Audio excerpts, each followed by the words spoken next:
I've trained probably over 2,000 recruiters in my travel healthcare career. I actually got in this industry. That was my job before I even knew what a recruiter did. So today I want to talk about Recruiting 101. I think this is an important episode for you guys to really understand what a recruiter's job is.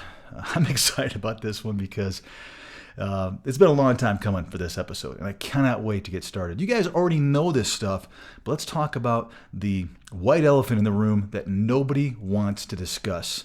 And you're going to realize after today's episode that what a weird industry you guys are part of. And it's going to be fun. Recruiting 101 on this week's edition of Travel Evolved.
It's Travel Evolved. I'm giddy today. I am giddy with excitement today about this episode. I feel like I'm a professor. I've got this. It's kind of cold out. I haven't really shaved. I'm all disheveled. What are you gonna do? I can't wait to get going on this episode. Recruiting 101. So, like I said in the intro, I'm a dinosaur in this industry. This industry is also a dinosaur. Again, in a few more weeks, I'll have been in this industry for 23 years. That's a long time. That is a career. That is a lifetime. And this is the weirdest industry, guys and gals. It's not from your standpoint. From a traveler standpoint, this is not weird. What you guys do is, I'm doing the paper shuffle because it's just bothering me. I've got to keep it all together and organized. From what you guys do from a career standpoint, that's not weird. The way that you obviously travel and the sacrifices you guys make and the risks that you take to get out there on the road, none of that is weird. None of that is bizarre. Matter of fact, it's awesome.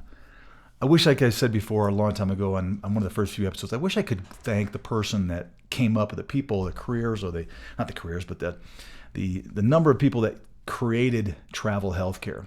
I don't know who it was. I've never heard anybody tell me that they know definitively who it was that created that. But somebody came up with this concept, and I've often said it had a lot to do with just the evolution from per diem into, hey, we need somebody more full-time. But what a wild, wonderful concept travel healthcare is. I mean, it really is.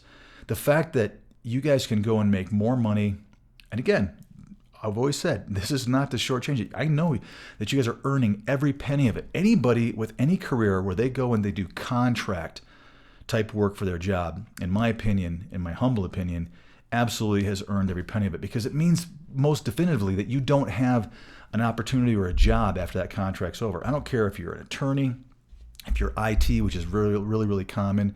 Accounting has that sort of thing. There's all different kinds of careers that, in fact, do have contractual work based upon them. And I think all of the people that are involved in that type of work, my hat's off to you, because you don't have a job when that contract's over. You guys know, as I've documented very heavily on Travel Evolved, that I don't believe that there's a lot of guarantees even during the course of an assignment. I literally believe wholeheartedly, and I've seen it for almost 23 years now, that you guys can lose your job in a second. And you guys know that. Those of you that have been traveling for a while realize that there is no guarantees here. So for me, that just says a lot. And you guys earn every penny of that. The fact that you're being paid more should come along with that territory. I mean, if you don't have a job, potentially by the time you finish this episode, if you started it, I mean, that's really how scary it is for you. And I applaud that. And I think there's too many people on my desk that don't recognize that. It's just completely crazy. But this industry, It hasn't changed at all, guys and gals, in 23 years. Now, a lot of people that watch and listen to me, I have a pretty big, wide variety of listeners, which is great. I am noticing that it's becoming more and more of a younger crowd, which I think is awesome. There's a lot of newer travelers in the industry. A lot of people have jumped into traveling that weren't there before. A lot of folks were getting burnt out. A lot of people made a ton of money last few years and have decided to retire or move back into staffing. And I think for good reasons. They did very, very well. So I love the fact that I've got kind of a new audience that may not really understand a lot of this stuff, that you guys really haven't thought about this side of the industry. And I think that's why many of you have told me, and personally, and through emails and through texting and through actual phone calls, that you guys are listening to this Travel Evolved with this guy because you are learning some things you haven't thought about. And that's the whole idea, right? All right, getting back to my concept that I was talking about. This industry is in 23 years, yes, there has been a few changes. I'm going to share a few with you. And don't tell me how old I am. I already know how long I've been doing this. When I first got in this industry, we were faxing on fax paper, not pieces of paper like this one in front of me, but actual fax sheets. People would scan and fax in copies of their certifications and copies of their assignment details or contracts. That's how long I've been in this industry. You'd have reels of fax machine paper. I don't even know why I told you guys that, just to really make sure I felt super old today and discouraged about where I'm at. I'm at the twilight of my career, for sure. That's okay. I've watched where texting became something that some recruiters started thinking about. And of course, it would make people angry. For those of you that don't remember or aren't old enough, texting used to cost a lot of money when it first came out, and you had a limited number of texts. It would increase your phone bill, which meant that was also a no-no. And I've watched that kind of become where it's kind of acceptable now. I watched where people never used to want you to call on their cell phone. This is even before texting, right? You couldn't call on the cell phone because that cost money, so you had to call on the landline and leave messages, and we had to be so careful as a recruiter not to mix those up. We had a lot of our software and the ways that we worked and organized our day as recruiters was organized with, here's the phone number. And I remember the software I had, it was highlighted so you didn't make the mistake of accidentally calling someone's cell, which was a big no-no back many, many years ago.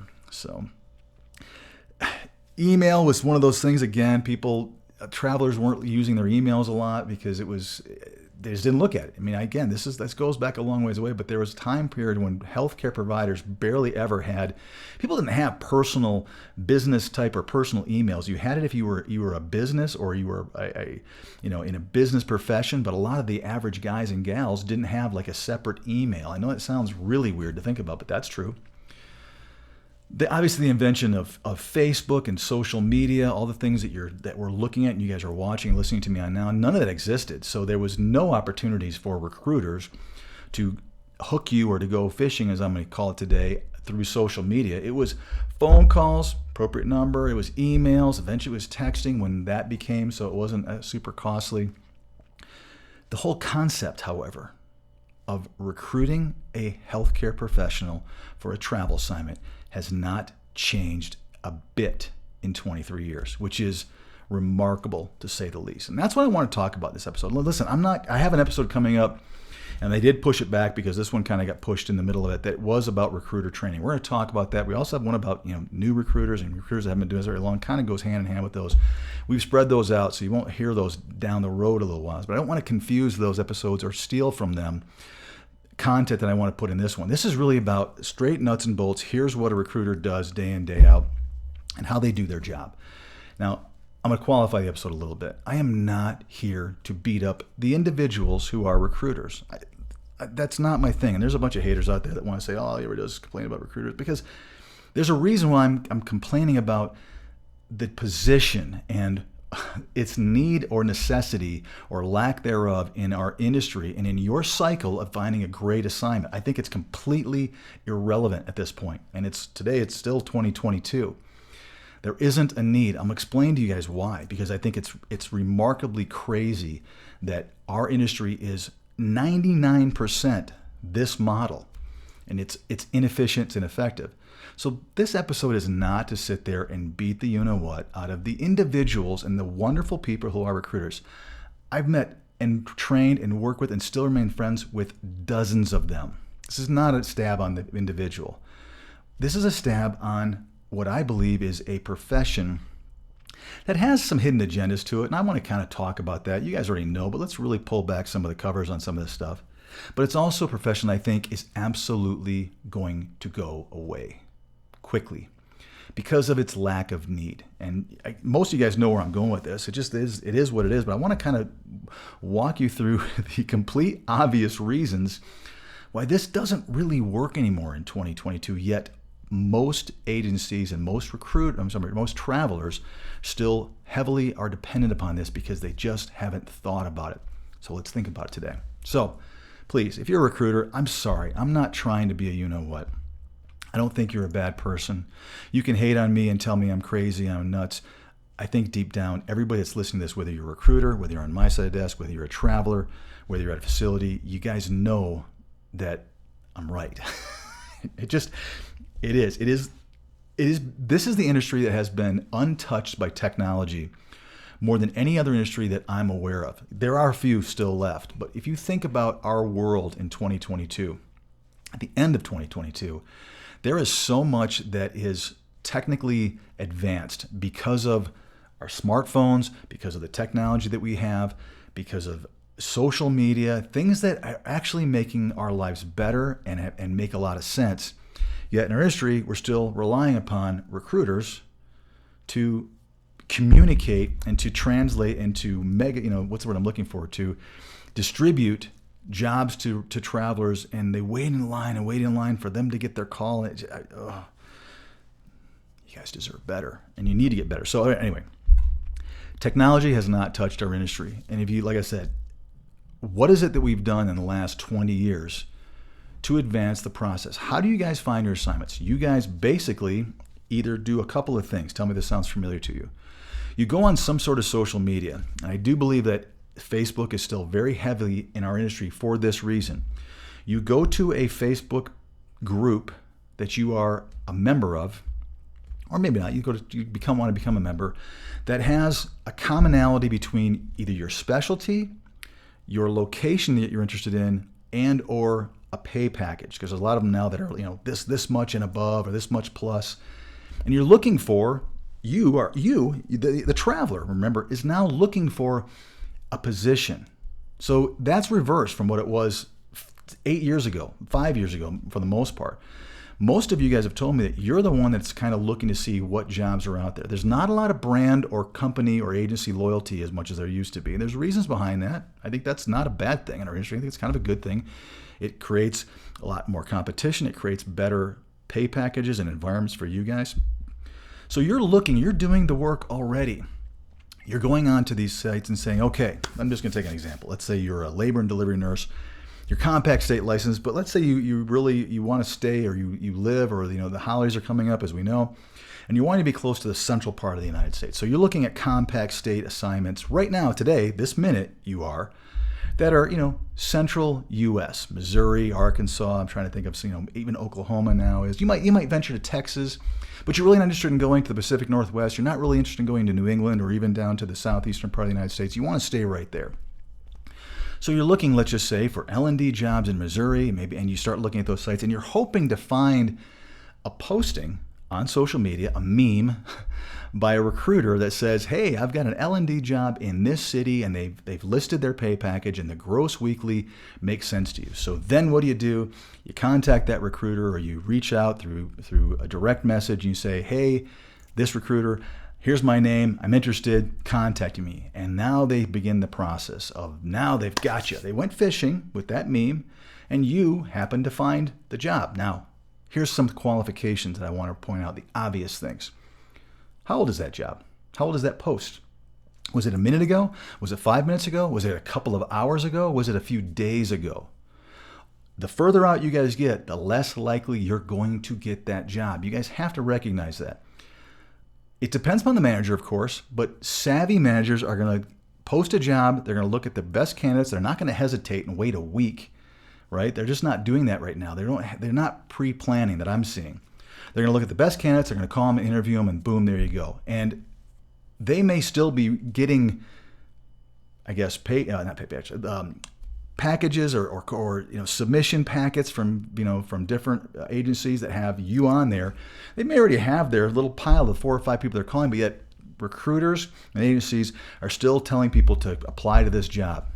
And that manager already has the people who are looking for, and now he or she's just trying to figure out when it is that she has time to call and conduct the 2 or 3 people that she's going to call. And by the way, if she gets lucky on the first call, the person answers the phone, that's going to be her hire predominantly. She's not going to say, well, I loved everything about you.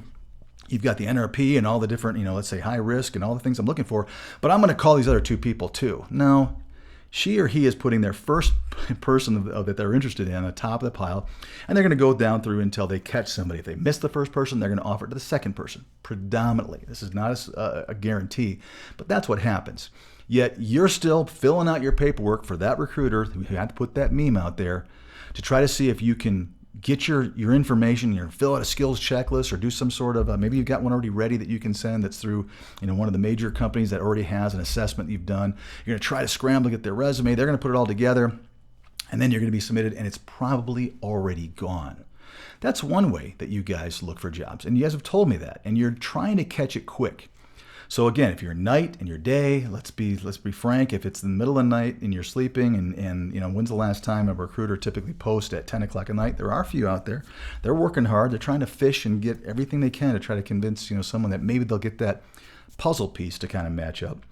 But it's inefficient. It's inefficient for you, because what I'm telling you is by the time you apply to that job, and you guys tell me if I'm wrong, if this sounds familiar to you, it's not available anymore. But that recruiter is more than willing to tell you about what is available or what's coming up. Now they've got their stuff, all of your information. They've got this profile, this package, or this submission packet, whatever each agency calls it, ready to go. So now that you were, not baited and switches, but you were baited, that job may or may not happen, but now they're going to talk to you about all the other different areas in Missouri and some of these other places that you may be interested in going to, because now they've got everything ready to go. And so you're hooked onto that person. You've got maybe 2 or 3 of those recruiters for 2 or 3 different companies that you've done that to. And now you're hoping that they're a little faster, and you're hoping, again, we'll talk about this here in a little bit, that when they reach out to you, whether it's text, phone call, instant message, that the job that they're reaching out to you is brand spanking new, literally came out minutes ago. That's what you're hoping for, because every minute or hour or day that goes by, your chances of being able to secure that job decrease dramatically, right? Not for every company. There are some I've seen where a manager will, kind of ignore all the applications that are coming through for that particular position, and all of a sudden he or she will grab them. You never really know, but for the most part, the older that job posting is, the less likely you have of getting that position. So that's one way. The other way is obviously you've got your recruiters already in play that you like. Your company you're working for now, maybe it's plan B and you had a company you like a little bit better. You're also letting that recruiter know, hey, recruiter, this is my puzzle piece that I want you to try to fit. This is the amount of money I want to make. This is when I can start. This is the kind of time off maybe I need. And here's, most importantly, the location and the pay package that I'm interested in, I would accept a position for, and nothing less. So now you're trusting and I guess entrusting that recruiter to go ahead and find you that particular position. The more open you are, the more likely you're going to have multiple options from that recruiter, because that's what they're going to give you. They're going to give you what their company has that fits your priorities. And as we all know, they're also going to throw in a few other things based upon what they think they can get you to say yes to, whether it's a higher pay package, maybe a great location, or maybe what they actually have in their inventory as opposed to what hopefully another company doesn't have in their minds. That's how it kind of works right now. Am I wrong? Tell me if that doesn't make sense. Again, I know how this stuff works, so it seems to me that from your standpoint, that's kind of the couple of different ways that you guys go about finding a position, how you guys basically will look to start to secure your next gig. Does that make sense? I hope it does, but let me ask you another question. Does that actually make sense? It's 2022, so again, you guys are, the first thing I want to talk about is the inefficiency and the timing.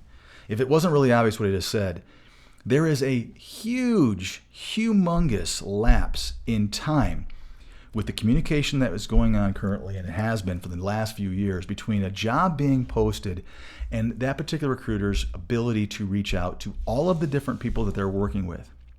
What you're hoping is that you are their number one priority, and you've got the most skill, you've got the ability to be able to take positions, you have the lowest possible pay rate that you would accept, which means you've got more and more options, to that recruiter. That recruiter's looking for more and more ability to fit that puzzle piece and to give you options. The higher your demands are, the more scrutinizing your location is. And let's be frank, the less experience and less certifications and less traveler marketability you have, the more difficult that recruiter's job is. What I will tell you is all of those things will lower that priority for that recruiter. I know this. I've been on this side of the desk for a long time. As you walk through a recruiting room, that's what they're doing. They're saying, all right, here's the jobs that are coming out with the software I'm looking at on my machine. What's the best job I have that I can start to contact the most people that are waiting, that are on my list and all my different candidates, and what's the pay package look like? If it's a high pay, they're excited. It's like, oh, I'm going to be able to get a lot of people. If it's kind of low, they may or may not spend time on it, and they may not even tell you about it if they don't think that you're interested because of what you've told them. And at least they're not going to focus on that job. Now, every recruiter does, in fact, work slightly differently, but as a whole, they're looking at what's coming in, what have they not communicated, how they're going to communicate it, and who is the best person to communicate it with, which means that they're prioritizing all day long. Prioritizing means some of you, if not the majority of you, are being prioritized down that chain. Tell me I'm wrong. Travelers don't think about that. Travelers assume that their recruiter is their best friend and they always are going to be calling them first, and you guys have to recognize that that's just impossible. Bigger the company, more maybe they have a recruiting assistant, they're still prioritizing. They're still trying to figure out who is it that I need to contact right now today that's going to give me, the recruiter, the best chance of making commission and booking you or extending you onto either this assignment or a new assignment before my competitors do the exact same thing to you for the assignment that they have as well, which is what it all comes down to, right? Everyone's got the same basic assignments out there. See kind of where I'm going with this already. I'm hoping you guys are going, that doesn't really seem like technology and is fusing well in 2022, because it is limited. It's been that way for the entire history of our industry, but it's just completely obvious right now that there's so many better options for you guys. You're already recruiting yourself, and most of you guys are telling me this anyway, so more of that to come. All right, let's get into a little bit more detail. How does a recruiter prioritize their day? Okay, a couple different things. And again, every recruiter is different. Every recruiter does things better than other recruiters do. So this is, again, I'm going to tell you the different jobs that they have throughout the day. And depending upon their motivation or the pressure that they're experiencing is going to dictate what they're going to focus on first. So first and foremost, recruiters, as you guys know, are oftentimes the first place that you guys are talking to or calling when you have a problem, which means one of the things they do all throughout the day is they're trying to put out a fire, as I like to call it. Now, sometimes they can't. Sometimes they're deferring that fire to somebody else, whether it's HR or payroll or an account manager, if there's a problem with the hospital. But their job, remember, and they make money, and they're focused on that, is to keep you happy. It's a good thing. It's not a bad thing. It's a really good thing. And there's some wonderful, again, I'm going to try to make you guys feel like I'm not beating recruiters up too much, because I'm trying not to. Not bad people, just not really, it doesn't really make sense right now. They're always going to try to do their best to make sure that you stay with them. That's what they're thinking about all the time, 24 hours a day. Well, actually, 8 hours a day, 40 hours a week.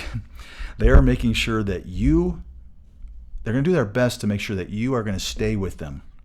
And that every Friday, when they're getting commissioned based upon, again, different pay packages for a recruiter too, how many hours you worked, how big of a margin they were able to garner for the company, which means how little they were able to pay you.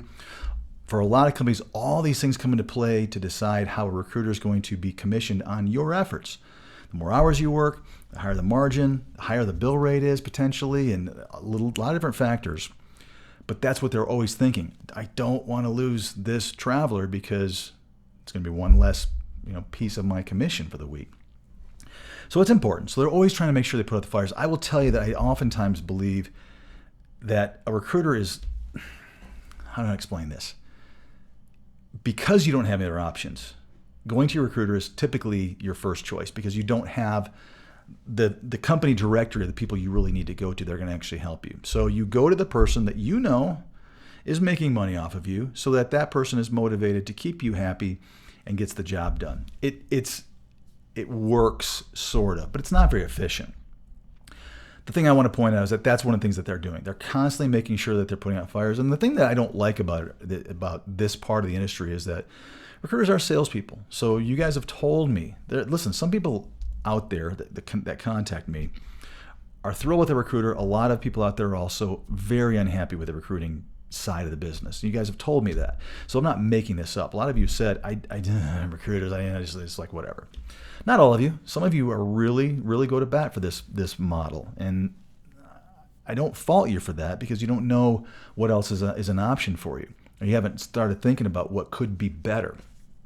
But they're always going to put out fires. They're always going to try to do what they can to appease you and to keep you on board. Whether it's just to listen to you complain. Sometimes I've taught recruiters that. Listen to your traveler. Sometimes they get something off their chest. They already feel better about it. That's a real thing. Maybe you can call me the you know what. But I'm not alone when I taught recruiters how to do that. I'm sure almost every company has someone that said that at some point. Let them vent. And it sometimes does fix things, especially if we can't fix it or control it, whether it's guaranteed hours or a problem at the facility or something clinical. That's a thing that, again, maybe it was just me, but I don't think it was just me. I really don't. Excuse me. All right. So again, like I said earlier, the biggest thing that they're doing is they're saying, they sit down, they get their coffee, they sit down in the morning and say, okay, am I going to start looking at jobs? Am I going to look at my candidate list of availability? And lots of times they're on that same software. Software nowadays is pretty cool. Recruiting software will tell you. There's a number of different major platforms out there. A lot of companies have designed their own. One of the things that it has kind of not really changed the industry, but it has become a little bit more efficient is the way in which a recruiter can see instantly the matches based upon what they're typing in, that your availability, your potentially your pay rate, all the things you've given them, and then they can see as jobs come in, a lot of the software will give them a indicator that, hey, there's a match for you or a couple of matches for you that just came in or throughout the day. It's a good thing. It does make things a little bit more efficient, but it'll come in and hopefully they're scraping those sites and getting that information fast so that it's relatively instantaneous.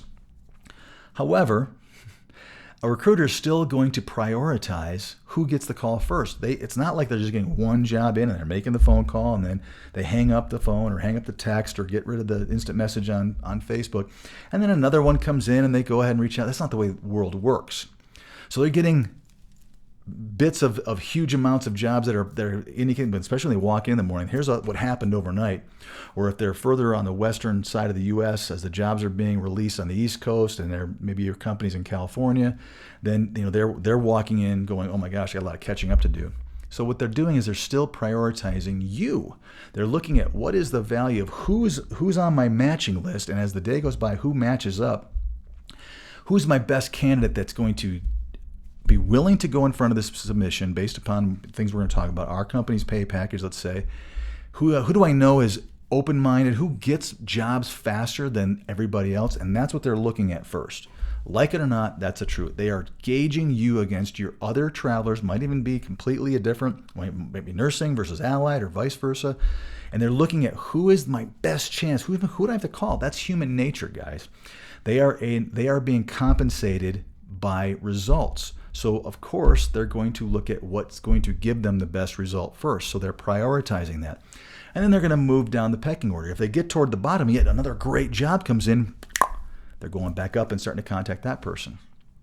My point being is that prioritizing from a recruiting standpoint costs you guys money and opportunity, because there could be something you're interested in, but you're counting on that particular individual that you've put all of your eggs into this basket. Maybe you've got a couple baskets with some different companies, but you're hoping that they're going to select you and communicate with you. And for those of you that have maybe unique specialties or are very, very picky, which is great, you should be. I mean, this is your career, right? So why wouldn't you be?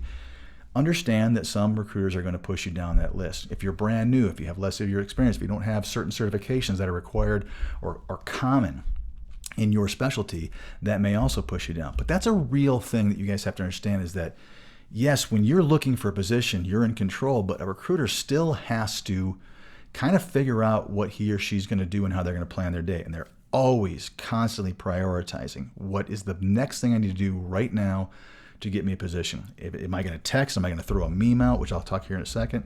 Do I have anything going on? Have I already gone through all my matches? Have I gotten to the bottom of the list and there literally isn't anybody else I can call, which is a good thing, because it means you probably got the phone call or the text or the message that, hey, I've got your job, and then hopefully they've given you an instant pay package. Most companies I'm hearing still are waiting until you're interested, and then they're going to come back and tell you all the different pay rates for all these ones that you might be interested in. It might take a whole day, which is kind of unbelievable in 2022, but I'm still hearing it's out there. Like I mentioned a few minutes ago, when that's done, they're going to start posting positions. And again, for those of you that are looking on social media as the way that in which you're going to find your position, you're hoping that that priority of your job actually is coming up. If you are, I don't even want to use an example, but let's say you have a very unique or very specific specialty that is not one of the most widely popular as far as the number of positions available in the country are out there, that's what you do, whether you're allied or nursing. It's very specific. Then you're not like a med-surg nurse, a medical surgical nurse that there's thousands and thousands of positions for. Also, your licensure and where you're willing to go, all that stuff is going to dictate the jobs in which these recruiters are going to start posting on all these pages, these ad nauseum Facebook pages that only allow no communication except for you got to post this. You have to stop, drop, and roll, and it has to be purple and pink. You have to use these colors, and it has to have all this different gross weekly and all these different things that are just basically billboard pages. Which again, I've had people want to have some really healthy discussions on those pages, and they're nope, you get kicked out. We're gonna give you a warning because this page is only for posting this particular specialty, and it has to look just like this, otherwise we're not going to let you post on there. So you're hoping that doesn't come into play. The job you're looking for and the page in which you're looking for it may be so regimented that a lot of recruiters are like, the heck with this, I'm not going to post on that page. It's too time consuming. It takes me too much time, which means it's a lower priority for me.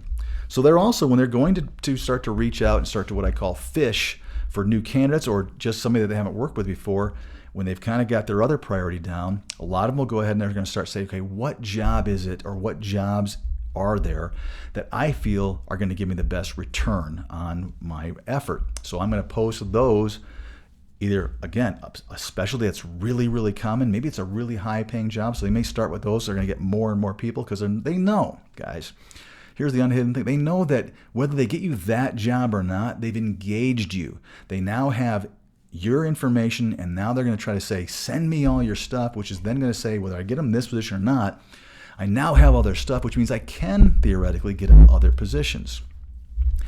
So you're getting baited and switched a lot because they're not necessarily as interested in getting you that particular job as they are saying, I want more bodies in which I can use my software to match up with and start to try to find that position. And you guys are right smack in the middle of this and kind of letting all this kind of happen, which, again, you don't have any other choices, so I understand that. So what's happening if you're not on the top of the list, or if the job you're looking for is not something that a recruiter feels like he or she, or the number of recruiters you're working with feel like is going to give them the best return on their effort? It means you're going to be sitting there without opportunities. You're going to be hoping and waiting to find one of these things. And you're going to start calling other companies. You're going to start branching out the pages when you're searching for a job. You're going to go with some of these other different software and websites that allow you to compare jobs. And you're going to start the same process that you just went through or you're about to go through with 2 or 3 or 4 more companies. I get it. You don't have any other choice. You're trying to get yourself some marketability based upon what you bring to the table. And you're struggling because you're not finding a lot of people that are communicating back with you exactly the job you're looking for. So once again, you're going out and saying, hey, I'm here. Here's what I'm looking for. Anybody. I mean, I can't tell you. You guys just go look on some of these Facebook groups for travelers that are saying, I am this type of a traveler. Here's my specialty. Here's where I'm looking. Maybe even here's what I'm looking for or hoping to get money-wise. Anybody have anything? And then, that's another way. Recruiters are like, I've got something. Oh, yeah, we got all of us have this. It's the same job they all have, by the way. And that's how they're doing it. So that's what's kind of happening to you. You're hoping, and for those of you that are lucky that you're super highly skilled, you got a great profession that's widely open, you've got the licensure that allows you to work in multiple places, you're going to have better luck than most people. But you're still being prioritized, as I keep saying. So here's a question for you, an innocent question for you that kind of goes along the lines of this. How many of you change your minds frequently based upon your marketability and supply and demand? In other words, for that labor and delivery nurse I mentioned earlier that's looking for the middle of the country, here it is. And again, this episode is going to come out sometime, I believe, in early November-ish. You're hoping that you're finding what you're looking for. If you don't, and you're struggling with some of the reasons I just mentioned, what do you oftentimes do? Well, I am willing to go here or there because of the location or potentially the pay rate that it might garner. In other words, I was hoping to stay, but I might go a little further north if it pays more, even though I don't want to. I may go further away from my family. I was hoping to be able to get home once or twice for the holidays, but the pay is right. Maybe I can fly home. Or you're saying, hey, I am willing to accept maybe less money in order to stay home. In other words, you guys change your minds all the time. It's your right. It's your priority. It's what travelers do. Does your recruiter know? Do the 5 recruiters you're working with know? Probably not. You're going to call them, but are you going to get a hold of them? You're going to leave them a voicemail. I mean, are you talking to them? Are you texting them? What I'm getting at is that you guys they have what you're looking for. They're always going to push the envelope, but you guys change your minds, as you should, based upon what you're seeing in that market all day long. And it is almost impossible for a recruiter, as good as he or she could be, to be able to instantly react to that and say, okay, no longer wants Arkansas. Now they're willing to go to New England because if the pay's right, they're willing to go down to the southeast part of the United States because they've got the compact licensure, even though it pays less. Now I've got to start yinging and yanging, and how many jobs I just pass up because today, until I got that message, it doesn't react well. The communication between a traveler and the recruiter is based upon that communication. And when the communication is slow, which it always is, or poor, which some recruiters and some companies are better than others on it, it's still going to have a delay, and it's going to have an effect on your ability to secure a job or maybe the one you want. And it will absolutely eventually cost you a job or a higher pay package or money because you have that mind change. And a lot of you guys don't think about that. I mean, right now, today, you're saying this, but literally in an hour, you may go, I saw another post from, on one of these groups that kind of tweaked my interest. I didn't think I'd want to go up to Maine. I'm going to go to Maine because it's paying well right now. I'm just using that as an example. But that happens to you guys all day long. Our industry is not set up to be able to quickly and instantly, let's say, react to your change of mind, which you absolutely should be able to do because you're the one that knows what you're willing to do, where you want to go, and why. And you're relying upon a person that sometimes you barely know to understand that and to be able to know all the things that you're thinking while you're looking at a job posting in one way, shape, or form. I am kind of interested in that. I would look at that. I would take that. But your recruiter doesn't know. So they're upset because you just took a job with somebody else because they had the right post or they had the right meme or whoever, someone called you about something that was a complete fluke. And that's what recruiters are also trying to do. They're trying to push and sell you outside of your parameters. So what I don't like about this is that you guys, as I've always said, are in complete control of your career. Nobody knows what is in your best interest like you. How many times have I said on Travel Evolved that I've seen travelers say, I would take this lower paying position because, let's say, for example, it's close to home. Does a recruiter know that? Maybe, maybe not.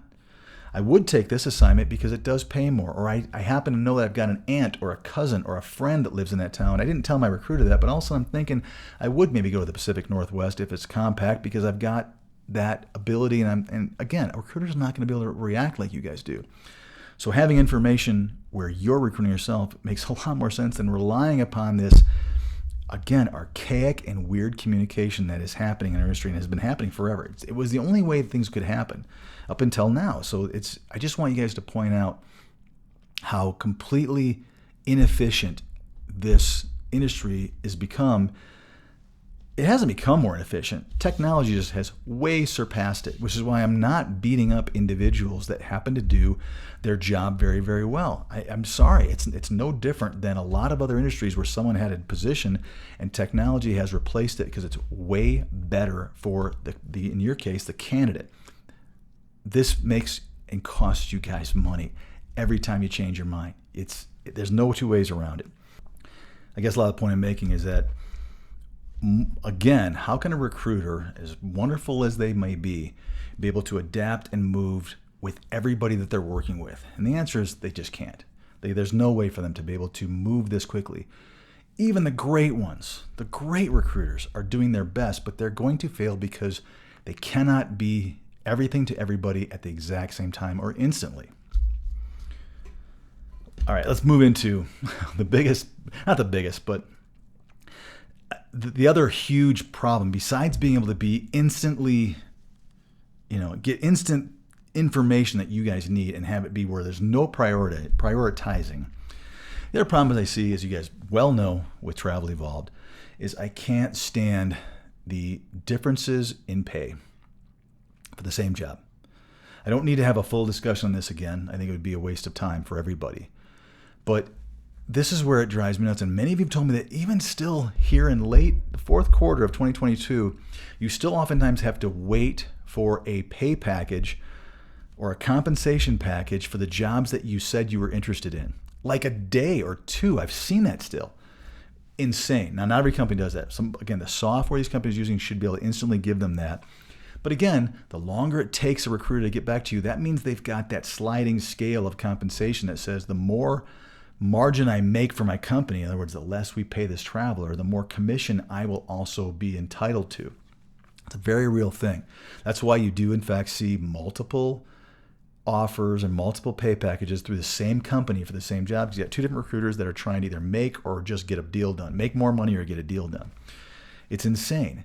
So again, that part drives me crazy. The other part that drives me crazy, obviously, is the fact that you've got just a huge range of pay. And that all comes down to what a company feels they need to make as far as their margin goes. We've done a lot of episodes on margins, more still coming for sure. But obviously the biggest reason why you see such a disparagement in pay packages is because you've got a disparagement in what a company's philosophy is on what they want to make and how much of the pie they want to take. So I hate that aspect of it. Instead of being able to instantly say, okay, here's 20 companies that have the same job, and I know there's websites out there that do this somewhat for you. Here's the highest paying one. Instantly, right? That's the way it should be. I should instantly be able to tell exactly who's got what and why. And the fact that you can't is ridiculous in 2022. So what do you have? You've got a recruiter who, again, now you've got somebody who their job primarily is to sell you on taking and accepting that pay package through their company. And again, I don't envy these folks. I mean, I've trained them and trained them and trained them. It is a difficult sales position. There is no two ways around it. You can be mad at me for using the word salesperson, but that's what it is at this point. Now you've got the job, you've got the traveler who's interested in that position, and now you're going to try to convince that traveler to take said position through your company as a recruiter. And please don't even look at another company. If there is companies that are paying higher, you're going to try to figure out how to either tap dance and explain the value that you and your company bring over a higher pay package, or you're going to go and get approval to match or beat that other company's pay package, which to me would make me so mad if I was a traveler that I had to sit there and offer something else before I got a deal. Have you ever done that with anything else? You ever go to a car dealership and you got two different dealerships in the same town and you start going up against each other? I get really mad at the person. I'm like, why aren't you just giving me the best offer you can right now? I'll buy it from you all day long. But I have to keep going back and forth between two different things and all this. Maddening. And you guys should be angry that a recruiter had to be called out or have to be tested by you in order to give you finally a better and more lucrative pay package. That should make you so angry that you are now having to become a negotiator and not just a healthcare provider. I don't know how that doesn't drive you guys crazy. I know it's part of the industry currently.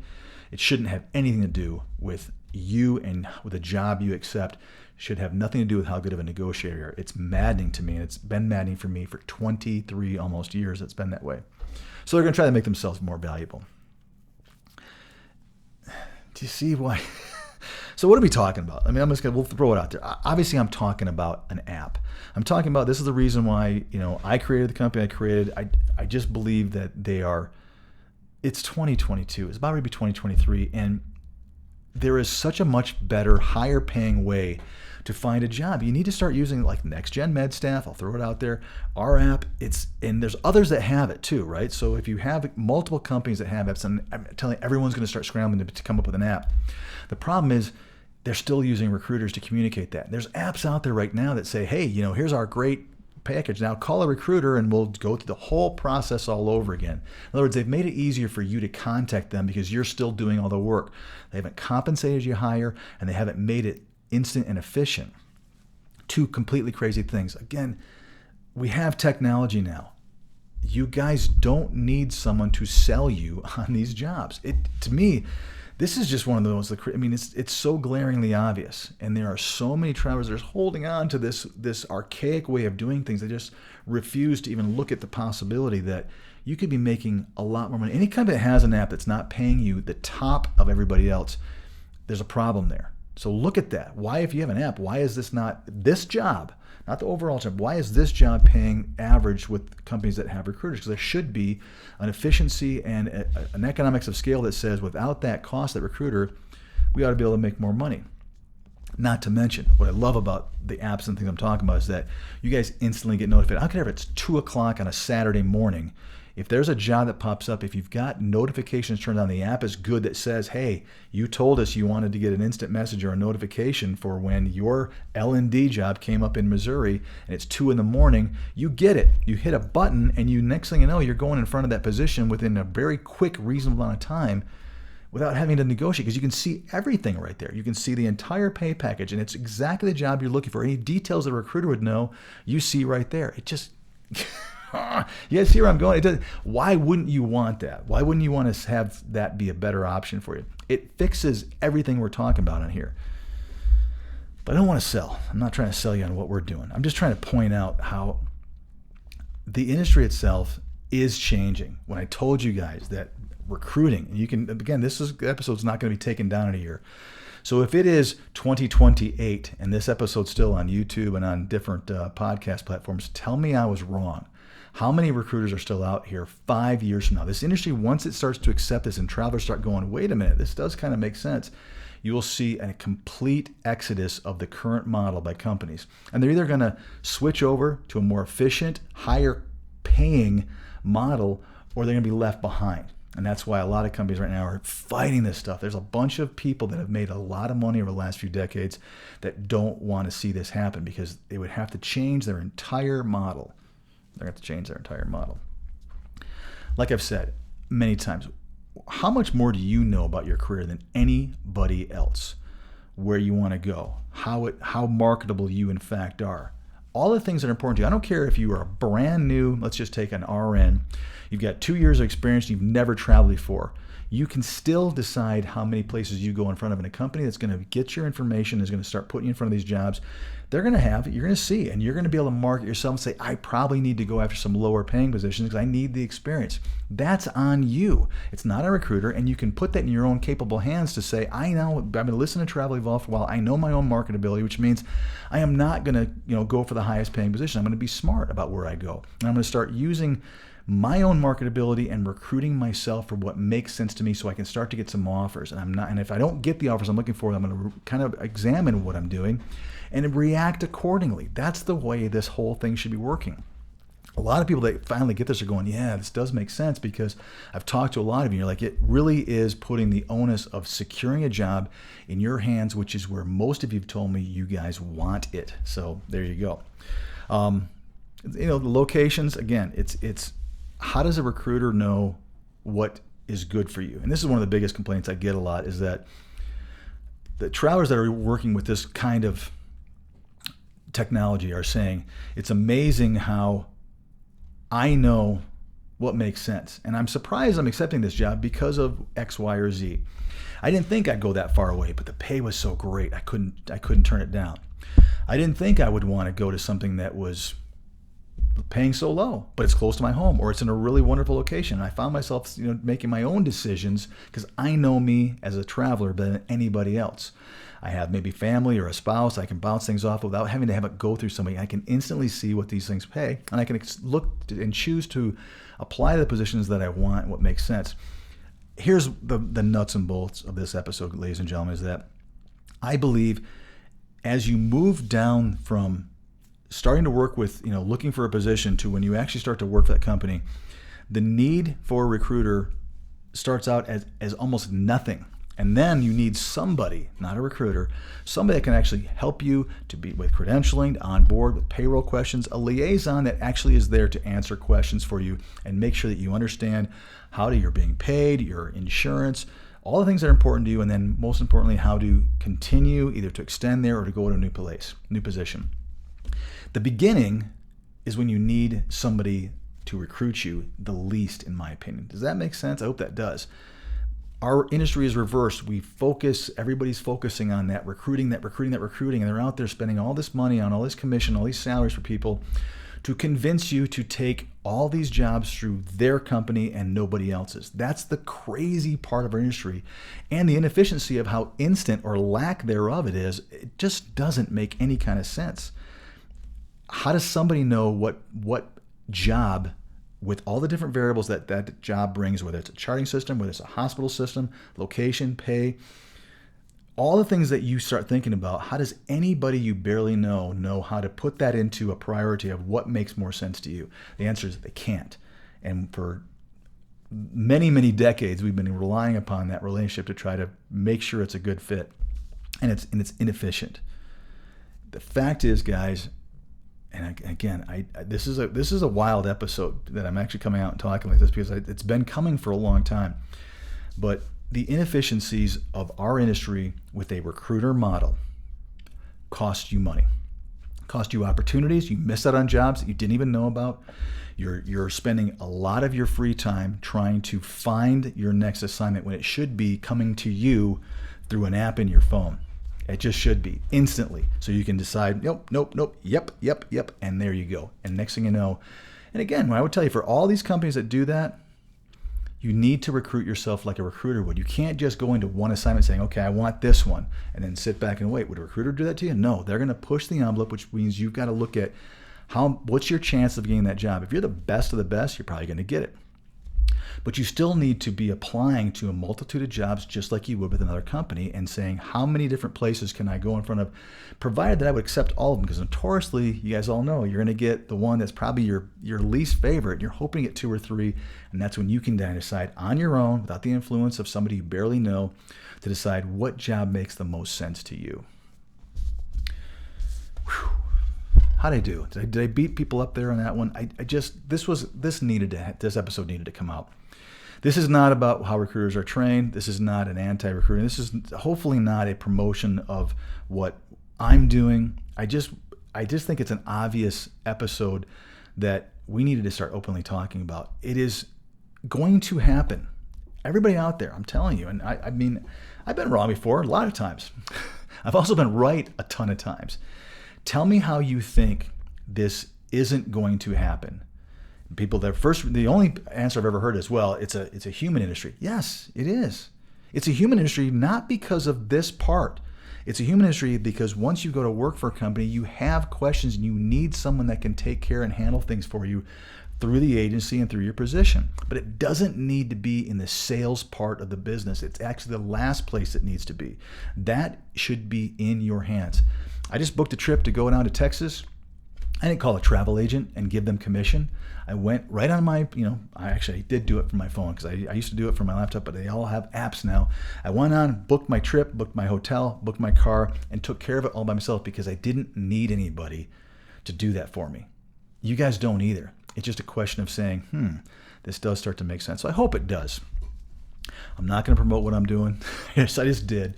But you guys get it. It is time for our entire industry to evolve. This is one of the biggest steps, and it's going to be one of the first times that we're going to see not only the technology taking place, but the real important part is the efficiency is going to go way, way up for you. You're not going to be stressed out about finding your next position. You can start looking for a position 6 weeks before your current one ends and start securing that weeks and weeks and weeks before you start your new assignment. You're going to get instant notifications from any of these apps that are reputable that will do that for you. You got to make sure you've got things set up on your phone to be able to do that, but you should be able to get all day long, nope, all these jobs. And you should have filters that say, I only want jobs that are this pay package or higher, maybe the system, maybe these shifts, all these things that all these apps do so very, very well. It makes sense. And more importantly, you should see more of that pie, which is the bill rate, go into your pocket, because you are in fact recruiting yourself, which is what most of you have told me you guys want to do. So I hope you guys share this episode with some people. I think it's important. I think it's important that people start to kind of go, this is happening. It's going to happen regardless. And those of you that are on the cutting edge of understanding how much better this will be for your career financially, and I mean, I'm just talking about opportunity cost. The amount of time you're not going to be spending waiting for someone to get back with you is almost as big as the pay packages being higher anyway. It's going to happen. It's just a question of when do you want to jump in and take a look at, see how it works and how much better it will be for your entire career. And I think more and more companies will start doing that. The faster you guys move, the more companies are going to have to start to develop this technology and, more importantly, share more and more of that pie with you guys, because it doesn't make sense. These 30% plus margins do not make sense with an app anymore. It just doesn't. It makes no sense at all. Whew. Guys, I can't thank you enough. I hope you share this episode, like I said, with other people. This was a good one. Recruiting 101. That's how it works. I didn't mean to turn it into an app promotion, but it just, I can't help it. It's the way it is. But go back and listen to how inefficient the way recruiting is. And that's just what Recruiting 101 is. Can't change that. Guys, I appreciate it. As always, catch you next time on Travel Evolves.